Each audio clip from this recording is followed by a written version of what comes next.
Giuoco piano game, main line, Giuoco Pianissimo variation. Balanced, neither player ever had an advantage.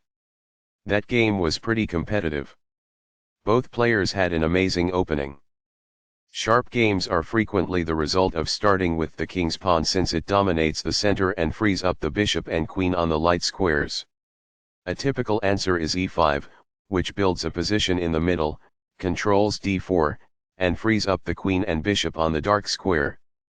The move nf3 advances the knight toward the center, engages the e5 piece in combat, and sets up a castle.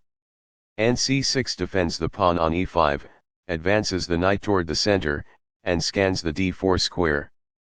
Beginning the Italian game is bc4, which immediately begins to attack the f7 pawn and get ready to castle. bc5 attacks the f2 pawn and helps control the important d4 square. c3 supports the d2-d4 pawn break and allows the queen to develop on the queen side. nf6 advances the knight and engages in an attack on the exposed e4 pawn. d3 protects the e4 pawn and the c4 bishop and allows the dark squared bishop to develop. The bishop is prepared to grow into a functional square. This moves the bishop to a more active square, making it gain scope. This develops a knight from its starting square, activating it. Castling gets the king to a safer square, out of the center of the board, while also developing a rook. Castling kingside tends to be safer because the king is further from the center. Castling develops a rook, while also moving the king to safety. Castling to the same side of the board as the opponent tends to lead to less sharp positions as compared with opposite side castling.